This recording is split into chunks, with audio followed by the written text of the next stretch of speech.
감사합니다. 우리 성경 말씀 봅니다. 구약성경 시편 119편입니다. 성경 시편 119편 169절부터 176절. 제가 오늘은 도라 은혜의 삶으로의 초대 이런 제목으로 말씀을 나누려고 합니다. 잠깐 기도하겠습니다. 사랑하는 주님, 또 시간에 우리가 말씀 앞에 섭니다. 주님, 우리가 살아가는 이 삶이 은혜 없이는 살 수 없음을 깨닫고 주의 은혜를 구하며 나아가는 시간이 되도록 도와주시옵소서. 부탁하며 예수님의 이름으로 기도합니다. 아멘. 오늘 우리가 읽은 시편은 시편 119편입니다. 성경에서 가장 긴 가 쓰여 있는 구절이죠. 여기가 119절부터 176절까지 읽었습니다. 앞에 보시면 제가 줄을 그어놨는데 이 시에서 계속 반복되는 게 뭐예요? 주의 말씀, 율례, 계명, 말씀, 주의 법도, 율례, 규례 이런 단어들이에요. 영어로도 똑같아요. 영어로 보면 말씀, 약속, 법령, 계명, 교훈, 판단. 사실은 영어가 더 확실한 거죠. 그러니까 이 모든 말씀들은 저번에도 말했지만 율법을 얘기하는 게 아니에요. 토라를 얘기하는 거예요. 즉 성경 말씀, 특히 모세 오경을 얘기하는 거예요. 왜냐하면 이 당시 시편 기자들이 가지고 있는 성경은 모세 오경이기 때문에 그래요. 그러니까 이 모든 말씀들을 지금 계속해서 반복해요. 재밌는 건 시편 119편을 여러분이 이해하는 거예요. 오늘 우리가 읽은 9절, 8구절이 있지만 시편 119편은 1절부터 8구절씩 해서 총 22개가 8개씩 22개의 연으로 돼 있는 게 시편이에요. 중에 우리가 맨 마지막 연을 읽은 거예요. 근데 시편 119편이 뭐냐? 시편 1편의 확장판이에요. 시편 1편이 뭡니까? 복 있는 사람은 율법을 묵상하는 사람이다. 그러니까 시편 119편은 율법을 묵상하는 사람들이 누구인지를 율법의 묵상에 대해서 계속 반복하고 있는 걸 우리가 알 수 있어요. 근데 재밌는 건 그 중에서도 마지막 우리가 읽은 이게 22번째 22연이라고 하는 이 시편이에요.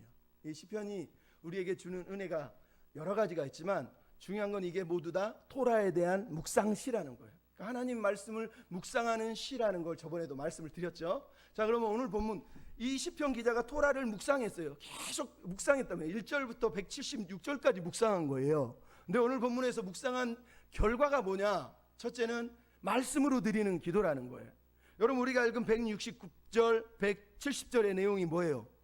기도하고 있어요. 나의 부르짖음을 들으소서, 나의 간구를 들으소서라고 얘기하고 있어요. 근데 뭐라고요? 주의 말씀대로 깨닫게 하시고 주의 말씀대로 나를 건져주세요 라고 얘기하고 있는 거예요. 여러분, 기도는 말씀에 의지해서 하는 거예요. 말씀이 없는 기도는요, 헛소리가 되는 거예요. 늘 말씀에 의지하여서 하는 거예요. 시편 기자가 지금 토라를 묵상하면서 하나님 앞에 말씀대로 가르치시고 말씀대로 건져주시고 말씀대로 인도하십시오. 즉 말씀이 자기 기도의 제목이라는 걸 우리가 알 수 있어요. 나아가서 이어지는 171절부터 2절의 내용이 뭡니까? 말씀으로 드리는 노래라는 거예요. 이렇게 써 있지 않습니까? 주께서 율례를 가르치심으로 내 입술이 찬양합니다. 주의 계명이 의로움으로 내 혀가 말씀을 노래합니다.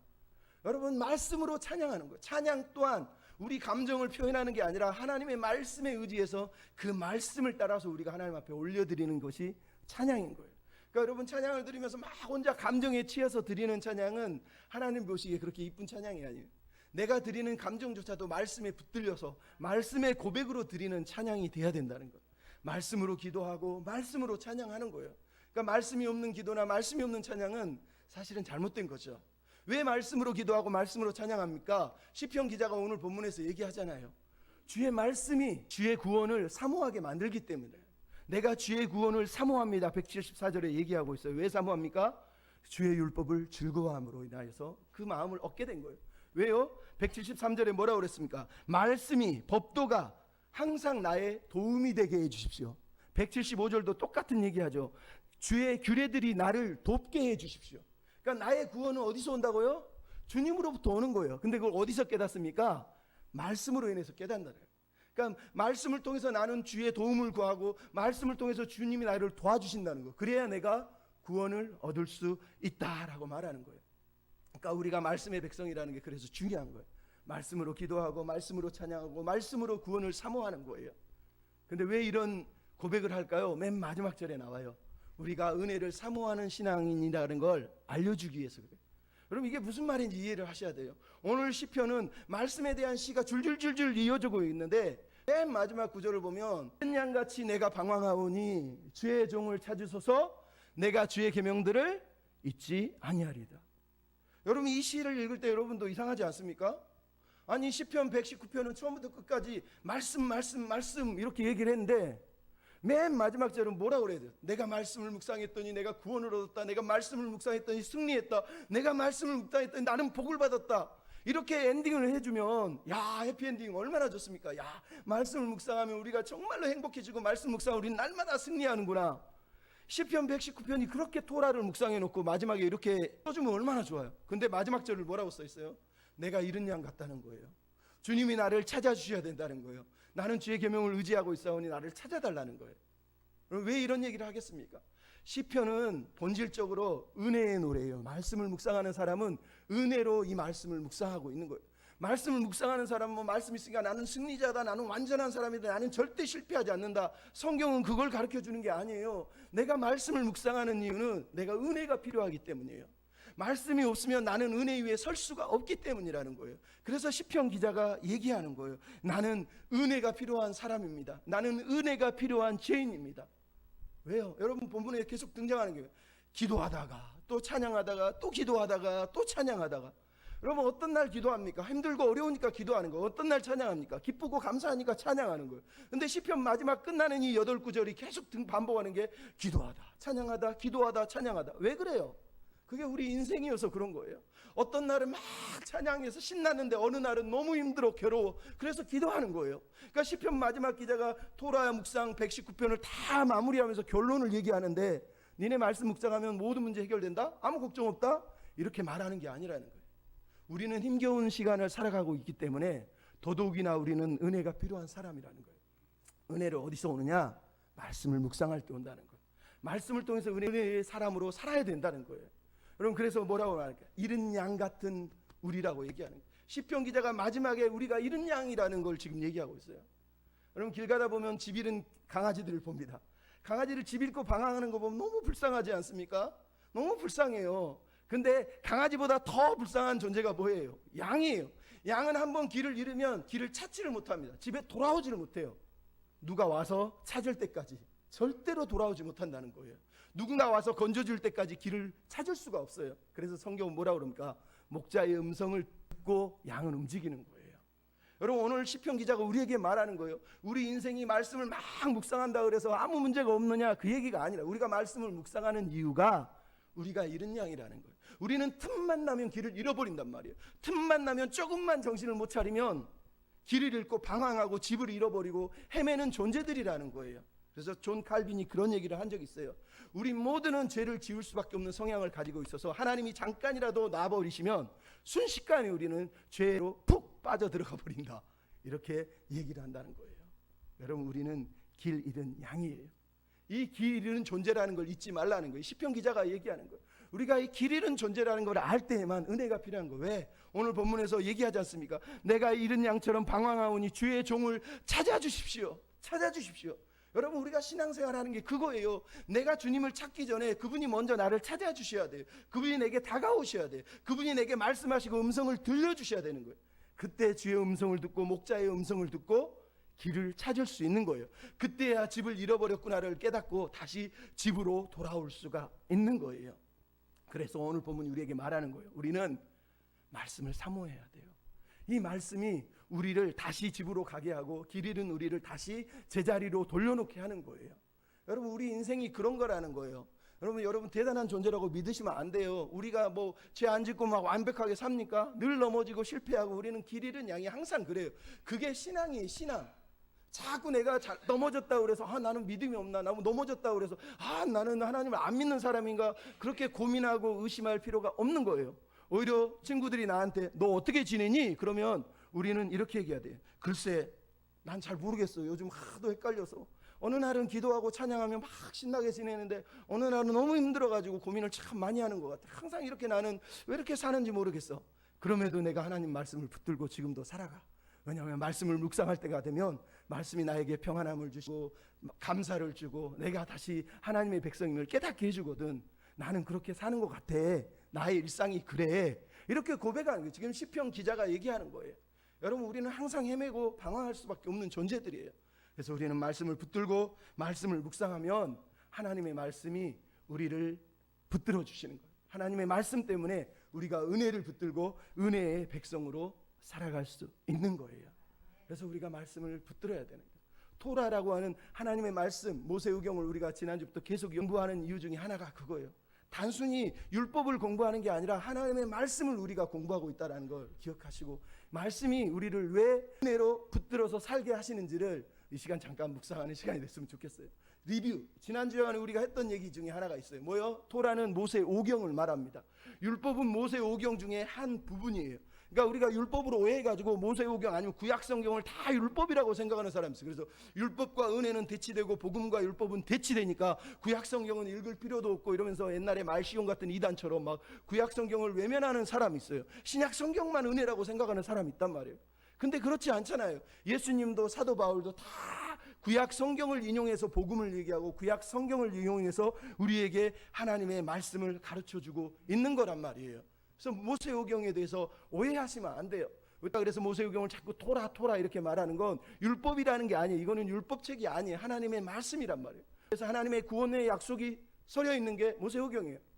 그 다음에 역사의 해설이 역사서 예언서라 그래요. 그리고 저번에 말했지만 시가서 성문서가 토라에 대한 묵상이다 이렇게 얘기를 하는 이유가 있단 말이에요. 즉 모세오경 토라는 신앙인의 모든 신학과 신앙의 기초와 원리와 토대를 적용해 주는 게 바로 모세오경이라고 하는 하나님 말씀이라는 거예요. 근데 이 하나님 말씀 토라가 왜 중요하냐? 토라의 본질적인 소망이 있는데 은혜의 주님 메시아를 바라보게 한다는 거예요. 저번에도 말했지만 모세오경 전체는 구약 너머의 소망 메시아를 바라보도록 우리에게 인도하는 것이지 모세오경은 율법을 가르치기 위해 주어진 게 아니란 말이에요. 그러니까 여러분이 모세오경을 읽으면서 모세오경이 율법에 대해서만 얘기한다고 생각하면 안 돼요. 이 빌립이 나다나엘을 찾아가서 빌립도 얘기하죠. 모세가 율법에 기록하고 선지자들이 기록한 그 일을 내가 만났다라고 말하면서 성경이 모세오경 자체가 예수님을 얘기한다고 말씀을 하고 있단 말이에요. 이게 성경이 말하는 거예요. 그러니까 모세는 글을 쓰면서 누구를 바라본 거예요? 메시아 예수 그리스도를 바라보고 있단 말이에요. 그래서 우리가 모세오경을 읽을 때마다 토라의 목적이 예수님이라는 것을 다시 깨닫게 되는 거예요. 여러분 토라는 그래서 우리에게 말하는 거예요. 율법은 누구도 지킬 수가 없어요. 오히려 토라는 항상 예수 그리스도에 대해서 말하고 있어요. 그리스도는 모든 믿는 자에게 의를 이루기 위해서 율법의 마침이 되셨느니라. 마침이 됐다. 이 마침이 텔로스인데 이게 끝이고 완성이고 목적이라는 뜻이에요. 그러니까 모세오경의 목적은 예수 그리스도라는 얘기를 우리한테 하고 있는 거예요. 여러분 이미 다 아는 말씀이지만 결국은 우리가 토라를 묵상하는 이유는 예수님을 바라보게 하려고 이 토라가 기록되어 있는 거예요. 그러니까 토라의 목적은 율법을 지키는 데 있는 게 아니라는 걸 여러분 잊지 마시고, 그러므로 토라를 읽을 때 우리가 항상 생각할 게 모세오경은 모형으로 읽어야 돼요. 모형이 무슨 얘기냐? 그림자라는 뜻이에요. 여러분 성경에 보면 히브리서에 이렇게 돼 있어요. 구약의 모든 것들은 모형과 그림자다. 여러분 모형과 그림자가 무슨 뜻인지 아시죠? 구약에 나오는 인물은 실제 인물의 그림자들이에요. 그 그림자를 쭉 따라가 보면 거기에 누가 있어요? 예수님이 있다는 거예요. 예수님. 그래서 우리가 성경을 읽을 때마다 그 마지막 정점에 서 계신 분을 보게 하기 위해서 모세가 이 모세오경을 기록했다라는 거예요. 모세오경을 제가 예언서라고 말하는 거예요. 왜냐하면 메시아뿐만 아니라 이스라엘 백성의 운명까지도 모세오경에는 다 기록이 되어 있거든요. 뭐라고 되어 있습니까? 모세오경 자체에서 이미 이스라엘은 율법을 위반하고 율법을 지킬 수 없고 율법을 어겨서 포로가 될 것이라고 성경이 아예 기록을 해놓고 있어요. 신명기 맨 마지막 절에도 그렇게 기록이 되어 있단 말이에요. 이따 또 보겠지만. 그래서 우리가 오늘은 아브라함, 노아 그리고 마지막 아담 이 세 사람을 잠깐 살펴볼 때 이 사람들이 모형 즉 그림자가 돼서 온영을 보여주고 있어요. 예수님에 대한 온영뿐만 아니라 이들의 운명에 대해서도 보여주고 있는 거예요. 그러니까 모세오경은 메시아에 대한 그림뿐만 아니라 이스라엘의 운명에 대해서도 결국은 보여주고 있어요. 자, 처음에 다시 아브라함이 나와요. 여러분 아브라함이 누굽니까? 그 대단한 사람이 애굽으로 갔다가 나중에 애굽에서 돌아오는 장면이 나옵니다. 이 아브라함 이야기가 나중에 어디 나와요? 출애굽기에 똑같이 나와요. 이스라엘 백성이 바로에게 갔다가 나중에 다시 돌아오는 장면이 나온단 말이에요. 이 두 장면 다 7가지의 똑같은 얘기. 둘 다 기근을 당해서 애굽으로 가게 됩니다. 둘 다 이집트에 내려갑니다. 거기서 생명의 위협을 남자들이 당하게 됩니다. 그리고 바로를 섬기도록 종이 되도록 붙잡힘을 당합니다. 그러다가 이집트에 재앙이 내리고 그들이 재앙에서 출애굽을 할 때 많은 재물을 가지고 돌아온 일이 벌어진단 말이에요. 즉 모세오경이 우리에게 들려주고 싶은 건 이스라엘의 운명을 지금 보여주는 거예요. 아브라함처럼 믿음으로 살 것인가 아니면 믿음으로 살지 못하고 결국은 실패하고 넘어질 것인가, 이것에 대해서 얘기를 하면서 아브라함 같은 믿음의 길을 걸어야 된다는 걸 비춰주고 있는 거예요. 또 하나는 우리가 아는 노아의 이야기. 여러분, 노아가 방주를 짓습니다. 방주. 근데 이번에는 누가 나와요? 모세가 바구니에 물에 둥둥둥 떠내려갑니다. 재밌는 건 노아의 방주와 이 아이의 모세의 바구니는 히브리어로 똑같은 단어예요. 테바. 테바는 창세기에서 방주 할 때마다 테바라고 써요. 근데 다른 성경에서는 출애굽기에서만 바구니라고 하지 않고 바구니를 테바라고 얘기해서 모세와 노아가 똑같은 인물이라는 걸 얘기하고 있어요. 왜? 다른 구절들에서는 바구니가 뭐냐? 테바가 아니라 테네라고 그래서 그냥 우리가 쓰는 일상적인 바구니를 말하는 거예요.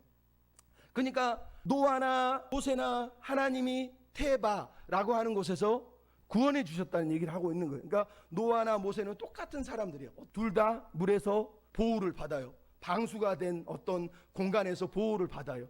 둘 다 물에서 건짐을 받을 뿐만 아니라 둘 다 설계도를 받아요. 노아는 방주를 지을 설계도를 받고 모세는 성막을 지을 설계도를 받게 된단 말이에요.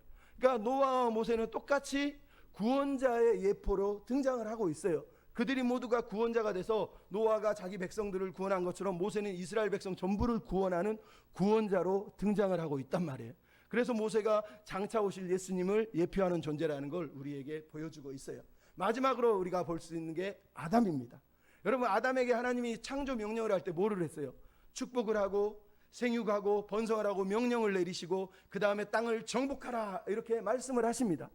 이 말씀대로 아담이 어떻게 됩니까? 에덴 동산에 들어갔더니 하나님 에덴 동산에서 아담을 축복하시고 그리고 생육하고 번성하라고 그 대신 선악과를 먹지 말라고 명령을 내리고 그리고 뱀을 정복하라고 명령을 사실은 내리는 거예요. 근데 어떻게 됩니까? 지키지 못하고 추방을 당하잖아요.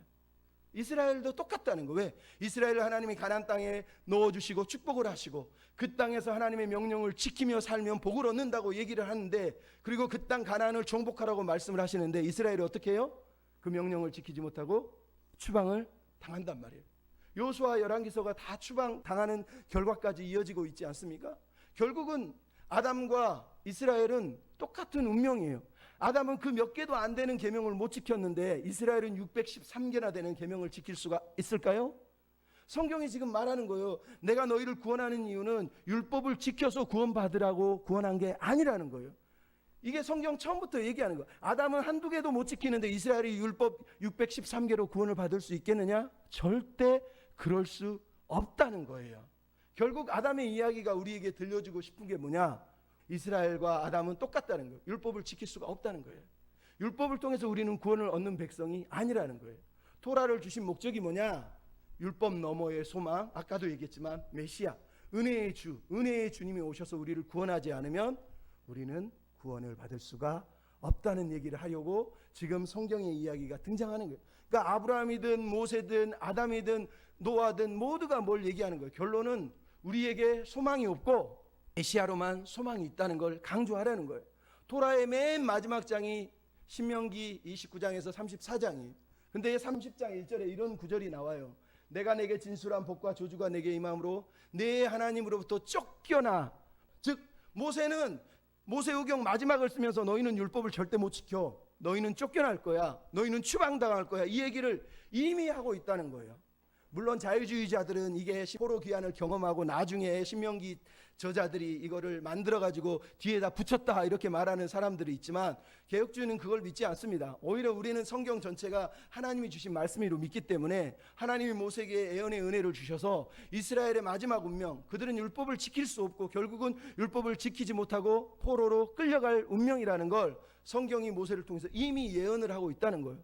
무슨 얘기를 하려고 합니까? 결국은 모세의 이야기가, 토라의 이야기가 우리에게 들려주는 건 똑같다는 거예요. 그들은 율법을 지킬 수 없다는 거예요. 율법을 통해서 구원받을 수가 없고 오히려 율법을 지키지 못해서 추방당하고 나중에 하나님이 돌아오게 하실 것이다 라고 우리에게 들려주고 있는 거예요. 그러므로 우리에게 필요한 건 뭐예요? 내가 율법을 지키면서 나는 율법을 잘 지켜, 나는 거룩한 백성이야 이러면서 살라고 지금 말씀하고 있는 것이 아니라 나는 은혜가 필요한 사람이다. 나는 은혜가 없이는 살 수 없다. 내 은혜의 소망은 예수 그리스도다. 예수님이 오셔야지만, 그분이 오셔서 이 약속을 성취하실 때만 나는 소망이 있는 백성이다 라는 걸 가르쳐 주기 위해서 모세오경이 기록되어 있다라는 거예요. 그러니까 우리는 율법으로 구원을 받을 수가 없어요. 우리가 율법으로 지키는 건 구원해 주신 은혜에 감사해서 지키는 거란 말이에요. 그러니까 율법주의하고 전혀 다른 의미예요. 우리는 구원을 받기 위해서 지키는 것이 아니라 하나님의 은혜 때문에 하나님 앞에 이 말씀을 지키는 거란 말이에요. 그러니까 오늘 보면 우리가 읽은 내용을 통해서, 그리고 모세오경 전체가 지금 보여주고 있는 큰 틀의 내용이 뭡니까? 우리는 죄인이라는 거예요. 우리는 길을 잃은 양이라는 거예요. 하나님이 출애굽을 시켜줬음에도, 하나님이 에덴 동산에 우리를 넣어주셨음에도 불구하고 우리는 틈만 나면 길을 잃고 틈만 나면 방황을 하는, 틈만 나면 주님을 떠나버리는 그런 존재들이라고 성경이 말하는 거예요. 그런 우리 연약한 존재들, 은혜가 필요한 존재들임을 우리가 알기를 원하시는, 그러니까 모세오경을 읽을 때마다 우리는 은혜 없이 살 수 없구나, 은혜가 필요하구나, 주여 은혜를 부어주십시오, 이런 고백을 하면서 말씀을 붙들어야 돼요. 그럴 때 우리의 의가 아닌 예수님을 통해서 의가 주어짐을 깨닫는 거란 말이에요. 예수님의 의가 우리에게 다가오는 것, 율법으로 난 의가 아닌 주님으로부터 오는 의가 주어진단 말이에요. 그러니까 여러분, 우리가 그래서 말씀을 묵상하는 거예요. 말씀을 묵상하면 내가 은혜 받은 백성임을 알고, 내가 말씀을 묵상하면 묵상할수록 은혜가 필요한 백성임을 또 알게 돼요. 그러니까 토라를 읽을 때마다 내가 죄를 지을 수밖에 없고 넘어질 수밖에 없구나, 주님이 필요하구나, 주님의 은혜가 필요하구나, 그렇게 묵상하는 거예요. 기도하다가 또 찬양하다가 또 기도하면서 늘 힘겹게 반복되는 삶을 살면서도 결국은 이 말씀을 묵상함을 통해서 내가 다시 하나님의 백성으로 서는 은혜가 또 일어나는 거예요. 그러니까 우리가 하나님을 사랑하는 그런 백성이 돼야 되는 거예요. 그럼 제가 최근에 본 드라마 중에 당신의 소원을 말하면이라고 하는 드라마가 있었어요. 참 저는 좋아하는데 사람들이 인기가 없어서 많이 안 보더라고요. 근데 드라마에 보면 한 여자아이가 있는데 어려서부터 자기 부모가 자기를 버렸다는 그 사실에 화가 나서 매일 나쁜 짓을 합니다. 그리고 자살하려고 손목도 막 칼로 막 그어가면서 살아갑니다. 그렇게 막 나쁜 짓 하며 막 죽기 위해서 살아가요. 죽고 싶다고 맨날 날 죽여달라고 이렇게 얘기합니다. 근데 어느 날 병원에서 호스피스 사역을 하고 있는 한 사람이 와가지고 이런 얘기를 합니다. 옛날에 자기 가족 사진을 딱 보여주면서 이렇게 얘기합니다. 네 부모가 너네 집이 불이 탔을 때 네가 불이 타지 않게 하려고 너를 꼭 끌어안고 불타서 죽었단다. 그래서 네가 지금 깨끗한 몸으로 이렇게 안전하게 살고 있는 거야. 네 부모는 너를 한 번도 버린 적이 없어. 근데 네 그 부모가 이렇게 생명을 바쳐서 주신 몸을 네가 그렇게 함부로 대하면 되겠니? 라고 얘기하니까 이 여자애가 그 얘기를 듣고 나서 엉엉 그 자리에서 통곡을 하며 웁니다. 자기 부모가 자기를 버린 줄 알았는데, 자기를 던져버리고 포기해버린 줄 알았는데, 그게 아니라 자기를 살리려고 자기 몸을 버리셨다는 걸 깨닫고 그 자리에서 엉엉 우는 거예요. 그 사진을 보고, 그 뉴스 기사를 보고 그거를 깨달았다는 거예요. 여러분, 말씀이 그런 거예요. 말씀이 우리에게 그 기사와 똑같은 거예요.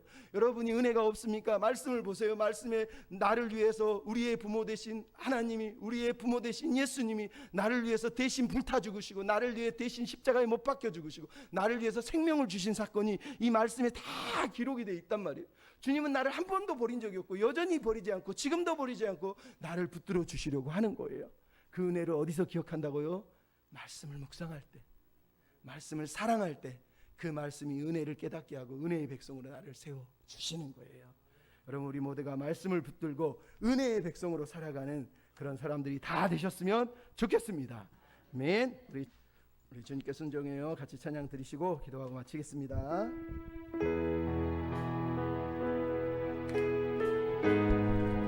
주님, 내가 말씀을 따라 살게 해주십시오. 길을 잃지 않도록 도와주십시오. 늘 은혜를 사모하게 해주십시오. 이렇게 같이 기도하겠습니다. 주님께 순종해요. 주님 사랑하니까요. 내 생명 주께 모두 맡겨요. 내 마음 약해질 때 주 사랑 알고 고파서 주님께 사랑으로 순종해요. 주님을 기뻐합니다. 주님을 기뻐해요. 주님 사랑하니까요. 내 마음 주께 모두 드려요.